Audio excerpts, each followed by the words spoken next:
Kenapa dulu Pak Ella dia dari Golkar sekarang ke PD Perjuangan? Ya.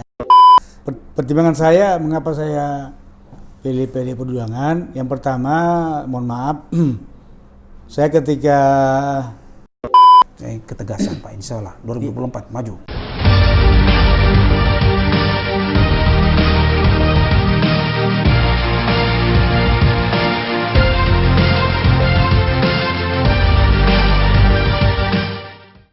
Assalamualaikum warahmatullahi wabarakatuh. Pemirsa dari Pos Channel, kembali lagi bersama saya Haji Sawalandin Lakawa dalam acara Bincang Pagi. Pagi ini suatu kehormatan kita telah kedatangan seorang tokoh penting dan sangat dikenal di daerah ini, yakni Pak Ketua Partai Demokrasi Indonesia Perjuangan, Pak Dr. Haji Lukman Abu Nawas, SH, MH, MSI. Detailnya banyak sekali karena beliau sangat suka pendidikan, tapi nanti kita bahas terkait pendidikan itu.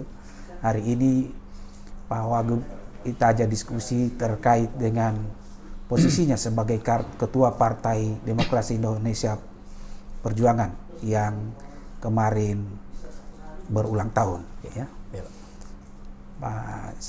Pak Ketua, ya, saya panggil Pak Ketua aja ya, karena bukan Pak Lukman. Bapak kan saya kenal persis bahwa seorang tokoh partai di daerah ini. Malah sebelum ini sudah sangat senior ya, kemarin memimpin Golkar di Konawe dan bisa membesarkan Golkar. Dan posisi juga sudah Wagub. Dan tiba-tiba kita dengar menjadi Ketua Partai Demokrasi Perjuangan Indonesia.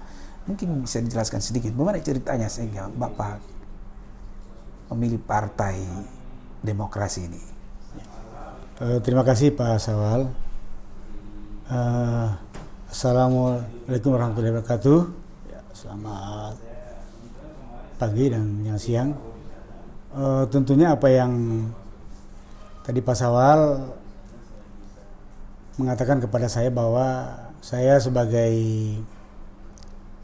Wakil Gubernur sekarang dan juga sebagai Ketua Partai Demokrasi Indonesia Perjuangan atau PDP Tenggara. Yang sebelumnya adalah kader Golkar. Iya. Nah, ini tentunya memang menarik. Saya kan tentunya latar belakang basic saya kan dari birokrat. Saya pegawai negeri ASN sejak tahun 1976 di Maros sampai 1983. Iya. 7 tahun kurang lebih. Jadi ketika itu zaman Orde Baru, situasi kondisinya kan itu harus komando pusat teratas ya. Semua pegawai negeri tentunya harus dia wajib kuning, ya kan? Ya. Jadi kita menyesuaikan. Tidak ada yang pegawai negeri sipil atau ASN sekarang di seluruh Indonesia yang namanya punya NIP dia tidak kuning atau Golkar. Nah itu. Nah, sehingga banyak yang mempertanyakan kenapa dulu Pak Ella dia dari Golkar sekarang ke PD Perjuangan. Ya, iya dulu kan zamannya waktu masih ASN kita diikat oleh ya aturan, artinya kondisi bangsa, kondisi perpolitikan kita. Nah, ketika saya selesai pasca jadi bupati, nah, kan juga ketika itu saya juga diprotes waktu mau dicalonkan sebagai sekda provinsi. Nah, saya selesai menjabat Bupati Konawe 2013 1 April. Saya masih PNS, birokrat. Usia saya waktu itu masih baru umur 55, hampir menjelang 55 lebih. Jadi usia saya masih dalam status PNS kembali. Bagi mereka yang dari birokrat atau pegawai negeri sipil yang diberi amanah sebagai kepala daerah, jabatan politik sebagai pejabat negara, status kepegawaiannya hilang karena dia dalam cuti karena dia sebagai pejabat negara. Nah, ketika selesai sebagai pejabat negara atau bupati, ya tentunya status pegawai negeri kita kembali. Nah, sehingga ketika saya kembali tahun 2013 bulan April, saya tentunya kembali sebagai status pegawai negeri dan saya langsung menghadap ke Pak Gubernur sebagai ya pembina aparatur sipil negara birokrasi tingkat provinsi. saya melapor sama beliau yang siap Pak Gub, saya sudah selesai masa jabatan saya dan saya siap membantu Bapak di tempat di mana saja sebagai birokrat yang harus betul-betul kita taat dan loyal pada pimpinan. Ya. Jadilah saya ketika itu diberi jabatan sebagai staf ahli. Ya. Ulang, bukan staf ahli, Kepala Badan Diklat. Ya, Kepala Badan Diklat Provinsi Tenggara pada bulan 6 itu, bulan 6. Nah, 6. Kemudian 4 bulan berikutnya, bulan 10, 2013, usia saya baru 55 tahun 10 bulan.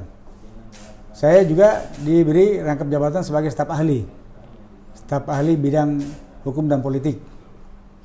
Nah, dengan adanya rangkap jabatan ini, karena pejabatnya yang lama sudah pensiun, saya merangkap. Karena barangkali ada pergeseran aparat pimpinan OPD, Dinas Badan, sehingga saya difokuskan pada staf ahli bidang hukum dan politik. Badan Diklat saya tinggalkan, saya cuma jabat kurang lebih 4 bulan. Ketika saya staf ahli, disitulah saya ditunjuk sebagai pelaksana harian Sekpilda Provinsi Tenggara, karena Sekda Provinsi yang lama sudah pensiun. Nah, itu awalnya. Nah, sehingga ketika saya ditunjuk sebagai Pela Sekda, nah itulah banyak yang protes ya, termasuk teman-teman kita ya dari beberapa kalangan. Kenapa itu LA? Dia dari ketua partai tiba-tiba dia jadi pejabat lingkup jajaran birokrasi yang merupakan pejabat yang harus betul-betul terlepas dari ikatan sebagai dia pengurus partai. Nah, saya jelaskan, saya mohon maaf ketika jadi bupati masih dalam status pegawai negeri karena saya masih usia birokrasi. Usia saya ketika itu baru 54 tahun. Nah, menjelang 55 tahun. Nah, sehingga ketika selesai menjabat 2 periode, ya kembali saya punya status sebagai pegawai negeri sipil. Kemudian adapun saya pernah menjabat kepala daerah, itu ketika saya masih, artinya sebelum bupati sebagai ketua DPD Golkar Kabupaten Kendari ketika itu. Nah, setelah itu saya lepas karena memang ketika itu memang ada musda, saya juga sudah tidak mau lagi menangani partai karena lebih fokus sebagai pembina politik itu kalau saya. Supaya bupati kepala daerah sebagai miliknya semua partai itu. Saya lepas ketika itu. Jadi saya beralih sebagai pelaksana sekda ketika saya habis Kepala Badan Diklat, staf ahli sampai definitif. Itu sejarahnya. Oh, maksudnya sudah lepas. Sudah lepas ya. Golkar. Iya. Kemudian. Ya saya sudah berhenti sama sekali, enggak ada. Birokrasi setelah pensiun. Iya. Dan jadi wagub. Terus bebas begitu. Saya milih PDI sekarang. PDI. Jadi mengapa saya pilih PDI Perjuangan? Jadi begini Pak. Ketika saya jadi sekda, itu kan otomatis tidak boleh kita pegang parpol karena masih status karena undang-undang parpol tidak boleh atau tidak diperbolehkan seorang ASN atau pegawai negeri sipil TNI Polri untuk memegang atau masuk sebagai anggota atau pengurus parpol. Nah itu ada aturannya. Nah, otomatis ketika itu saya sudah lepas dari pengurus atau petugas Golkar. Saya statusnya lepas. Nah sehingga ketika sekda saya kembali ke basic saya SN sampai ada proses pemilihan gubernur. Ketika itu saya masih sekda aktif, belum pensiun Pak. Usia pensiun saya waktu itu saya mulai sekda kan 2013 sampai 4 tahun, hampir 5 tahun saya sekda. Ketika mau menjadi wakil gubernur, mendampingi Pak Ali Masih, tentunya mekanismenya itu kalau seorang yang pegawai negeri sipil atau yang Polri yang mau mencalonkan baik kepala daerah, gubernur, wakil gubernur, bupati, wali kota, wakil bupati, wakil wali kota, harus dia mundur dari kepengurusan partai.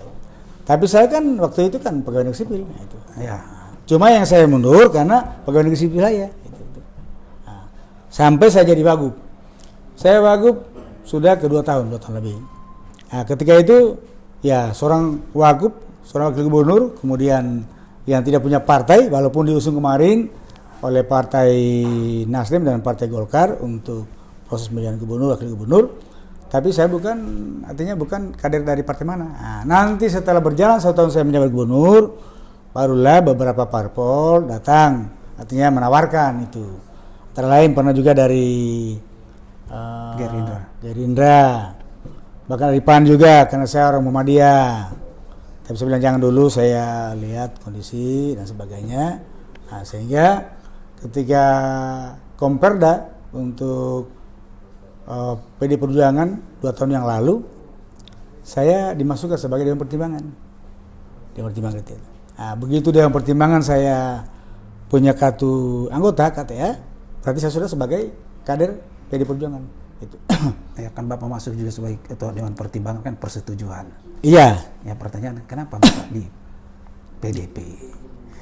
Iya. Bapak masih merasa cukup nyaman, kan biasanya orang, oh saya sevisi begitu. Ya, pertimbangan saya mengapa saya pilih PD Perjuangan. Yang pertama, mohon maaf, saya ketika Bupati Konawe untuk periode kedua, saya diusung oleh Partai Demokrasi dan Perjuangan bersama Partai Bulan Bintang dan beberapa partai-partai lainnya. Tapi terkait masalah pilihan saya ke PD Perjuangan ini semata-mata melihat dia punya platform dan program. Program yang artinya bagaimana kita menjadikan partai ini sebagai basis untuk memperjuangkan hak rakyat dan bagaimana kita mampu artinya menjalankan program-program dengan semangat dan kebersamaan kita, sehingga kita kedepankan untuk bagaimana memelihara stabilitas keamanan ketentraman masyarakat dan juga memajukan bagaimana masyarakat untuk lebih sejahtera. Itu aja. Walaupun PD Perjuangan kan dia punya basis, dia platform dia nasionalis, tapi nasionalis yang punya platform keagamaan juga. Ya tidak semata dia melalaikan, mengabaikan keagamaan, tidak. PD Perjuangan itu kan ada di punya badan apa istilahnya, badan yang membina umat Islam, ada badan tersendiri. Artinya tetap nyaman Bapak ya, kan Bapak saya tahu pengurus masjid, iya, pengurus Muhammadiyah. Saya ya dari wakil ketua Muhammadiyah beberapa tahun yang lalu. Sekarang ketua pimpinan wilayah Dewan Masjid Indonesia Sulawesi Tenggara. Jadi Partai Demokrasi dan Perjuangan Sulawesi Tenggara ini partai yang nasional dan milik semua. Banyak kok dari anggota DPR RI, pengurus-pengurus pusat, banyak Muslim, banyak. Jadi kebetulan saja teman-teman kita dari umat yang lain memang mereka ya banyak-banyak ke PD Perjuangan. Kebetulan saja pilihan mereka di situ. Ya, itu. Tentu juga karena mungkin ini partai penguasa ya. Di samping itu juga ya kita ya di situ juga artinya kita juga melihat program dan perkembangannya dia agak bagus lah. Bukan berarti kita pilih-pilih partai yang lain, tidak ya. Semuanya sama buat saya. Saya lihat iya. Bapak tentu punya target dalam partai misalnya. Kalau di koran tadi saya ada target mau menguasai parlemen. Bagaimana ceritanya? Sementara untuk menguasai parlemen kan dibutuhkan infrastruktur dan infrastruktur yang memadai. Di samping tokoh-tokoh ketokohan itu tadi. Sementara PDI kan kita tahu cuma berapa kepala daerahnya di Sulawesi Tenggara. Gimana Bapak bisa wujudkan itu? Maksudnya begini, kita melihat tren bagaimana hasil pilkada baik provinsi, kabupaten kota maupun pileg dari periode ke periode. Kita ambil contoh periode yang lalu 2014 untuk anggota DPRD di provinsi ya tidak cukup 5, cuma 3 ketika itu. Tapi 2019 dia menjadi 5. Kemudian yang paling artinya membanggakan buat kita, pada periode sebelumnya DPRD kabupaten kota di seluruh kabupaten, ada 17 kabupaten kota. Tidak semua kabupaten kota ada wakil rakyatnya. Tapi alhamdulillah pada pemilu yang lalu 2019 semua kabupaten kota ada anggota DPRD-nya. Cuma PD Perjuangan yang ada perwakilan di untuk legislatif di seluruh provinsi. Bahkan ada beberapa kabupaten dia ketua DPRD-nya. Kalau tidak salah ada 4 itu.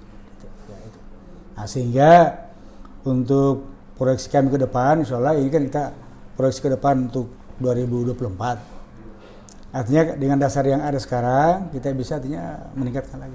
bukan kita menguasai parlemen secara keseluruhan, tapi minimal kita ya mayoritas lah. Nah, itu. Sama kemarin PAN kan ya mayoritas gitu. Ya kalau ini kan masih kalah dengan PAN ya. Ya PAN masih ya. PAN, ya. Walaupun PAN itu agak ada penurunan. Yang lalu kan 9, ini 8 itu. Karena mungkin ditopang kekuasaan. Ya juga itu kan ya namanya peluang kan identik dengan kekuasaan. Peluang itu. Terus Bapak cukup optimis ya karena pilkada kemarin serentak kabarnya PDI cukup signifikan. Alhamdulillah ya.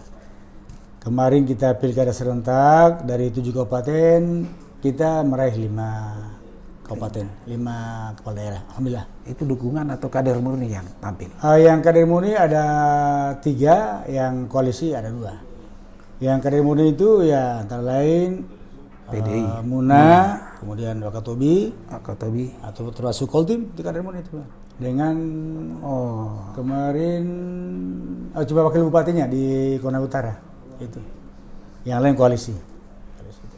Artinya kalau sudah menonjol begitu, iya, secara kepala daerah sudah cukup ditunjuk. Ya, alhamdulillah. Ya.